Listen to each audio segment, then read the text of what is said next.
When it comes to relationships, everyone has their own way of showing love. Sometimes, these behaviors and thought processes can be negative rather than positive.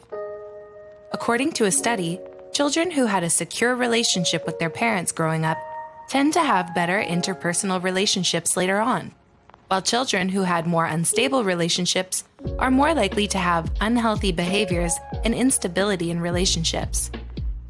Dr. Milan and Kay Yurkovich determined that there are 5 different love styles that often are determined by your childhood. So what does each love style say about your childhood? 1. The avoider. People with the avoider type love style often come off as distant or unengaged. They don't allow themselves to feel emotions in order to protect themselves and often feel uncomfortable when other people around them get emotional. Avoiders value their personal space away from other people. If you have the avoider love style, as a child, you may have grown up in a home that didn't show a lot of affection, that put more focus on being independent and self-reliant.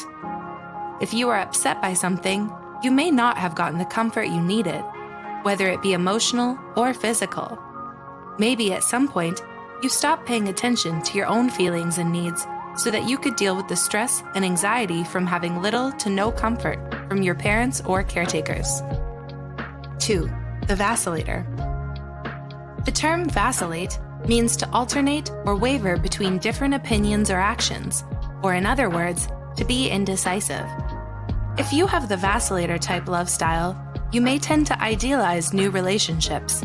However, when the other person shows any trait or behavior that you didn't imagine, you begin to doubt the relationship, and may even consider ending the relationship altogether. As a child, you probably grew up with an unpredictable parent.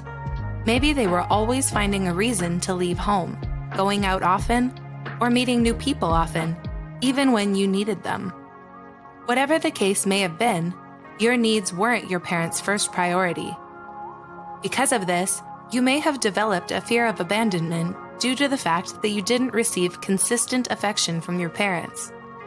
As both a child and an adult, you also probably were very sensitive and perceptive, noticing even the slightest sign that someone in your life was distancing themselves.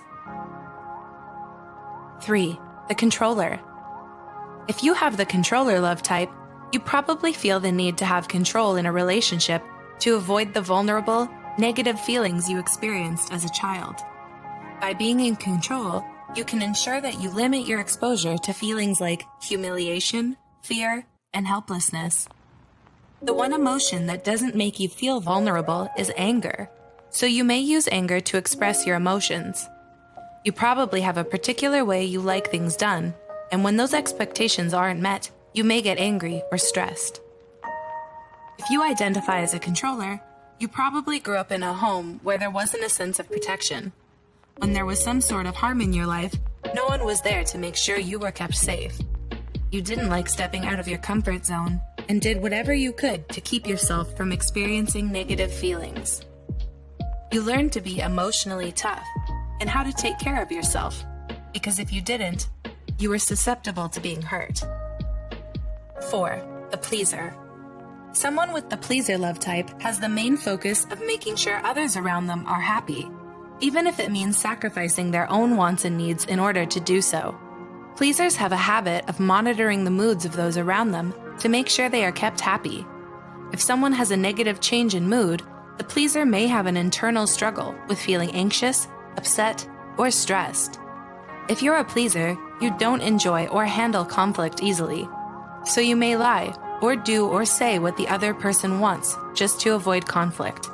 It's often hard for a pleaser to say no. As a child, you grew up with a parent who was overly protective, angry, or critical. They may have had overly high standards they wanted you to meet, and if you didn't do as well as they wanted, you wouldn't get a positive response from them. People usually saw you as the good kid.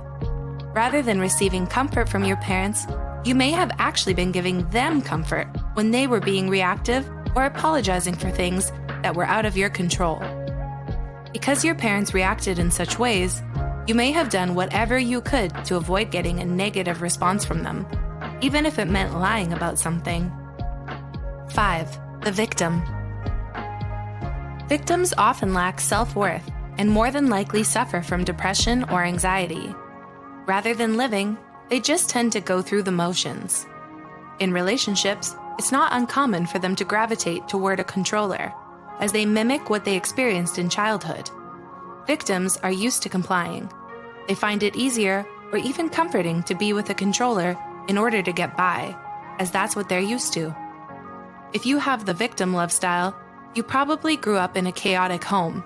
You had parents that would be angry or even violent. Learning to be compliant helped keep any attention off of yourself. Did you ever use your imagination to escape the negativity surrounding you? That's common with victims, as being fully present is too painful for them.